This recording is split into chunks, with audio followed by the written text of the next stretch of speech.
സഹോദരരെ, ഹോസിയ പ്രവചന പുസ്തകത്തിൽ നിന്നുള്ള വായന 14 അധ്യായം 1 മുതൽ 9 വരെയുള്ള തിരുവചനങ്ങൾ. ഇസ്രായേൽ, നിന്റെ ദൈവമായ കർത്താവിലേക്ക് തിരിച്ചു വരിക. നിന്റെ അകൃത്യങ്ങൾ മൂലമാണ് നിനക്ക് കാലിടറിയത്. കുറ്റം ഏറ്റുപറഞ്ഞ് കർത്താവിൻ്റെ അടുക്കലേക്ക് തിരിച്ചു വരിക. അവിടുത്തോട് പറയുക, അകൃത്യങ്ങൾ അകറ്റണമേ. നന്മയായത് അവിടുന്ന് സ്വീകരിച്ചാലും ഞങ്ങളുടെ അധരഫലങ്ങൾ ഞങ്ങൾ അർപ്പിക്കും. അസീറിയയ്ക്ക് ഞങ്ങളെ രക്ഷിക്കാനാവുകയില്ല. സവാരി ചെയ്യാൻ ഞങ്ങൾ കുതിരകളെ തേടുകയില്ല. ഞങ്ങളുടെ കരവേലകളെ ഞങ്ങളുടെ ദൈവമേ എന്ന് ഒരിക്കലും വിളിക്കുകയില്ല. അനാഥർ അങ്ങയിൽ കാരുണ്യം കണ്ടെത്തുന്നു. ഞാൻ അവരുടെ അവിശ്വസ്തയുടെ മുറിവുണക്കും. ഞാൻ അവരുടെ മേൽ സ്നേഹം ചൊരിയും. കാരണം അവരോടുള്ള എൻ്റെ കോപം അകന്നിരിക്കുന്നു. ഇസ്രായേലിൽ ഞാൻ തുഷാര ബിന്ദു പോലെയായിരിക്കും. ലില്ലി പോലെ അവൻ പുഷ്പിക്കും. ഇലവ് പോലെ അവൻ വേരുറപ്പിക്കും. അവൻ്റെ ശാഖകൾ പടർന്നു പന്തലിക്കും. അവന് ഒലിവിൻ്റെ മനോഹാരിതയും ലെബനോൻ്റെ പരിമളവും ഉണ്ടായിരിക്കും. അവർ തിരിച്ചു വന്ന് എൻ്റെ തണലിൽ വസിക്കും. പൂന്തോട്ടം പോലെ അവർ പുഷ്പിക്കും. ലെബനോനുള്ള വീഞ്ഞു പോലെ അവർ സൗരഭ്യം പരത്തും. എഫ്രായിം, വിഗ്രഹങ്ങളുമായി നിനക്ക് എന്ത് ബന്ധം? നിനക്ക് ഉത്തരമിടുന്നതും നിന്നെ സംരക്ഷിക്കുന്നതും ഞാനാണ്. നിത്യഹരിതമായ സരള മരം പോലെയാണ് ഞാൻ.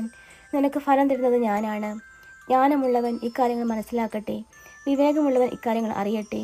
കർത്താവിൻ്റെ വഴികൾ ഋജുവാണ്. നീതിമാന്മാർ അതിലൂടെ ചരിക്കുന്നു. പാപികൾ അവയിൽ കാലിടറി വീഴുന്നു.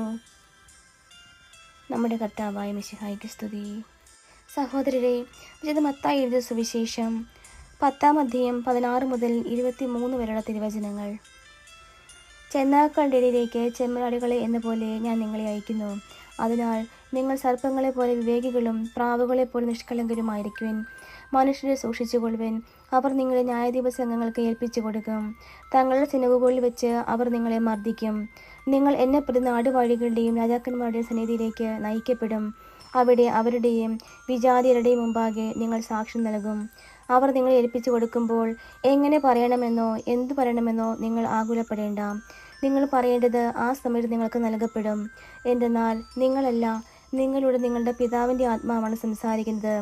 സഹോദരൻ സഹോദരനെയും പിതാവ് പുത്രനെയും മരണത്തിന് ഏൽപ്പിച്ചു കൊടുക്കും. മക്കൾ മാതാപിതാക്കന്മാരെ എതിർക്കുകയും അവരെ വധിക്കുകയും ചെയ്യും. എൻ്റെ നാമം മൂലം നിങ്ങൾ സർവ്വരാലും ദ്വേഷിക്കപ്പെടും. അവസാനം വരെ സാക്ഷി നിൽക്കുന്നവൻ രക്ഷപ്പെടും. ഒരു പട്ടണത്തിൽ അവർ നിങ്ങളെ പീഡിപ്പിക്കുമ്പോൾ മറ്റൊന്നിലേക്ക് ഓടിപ്പോകുവിൻ.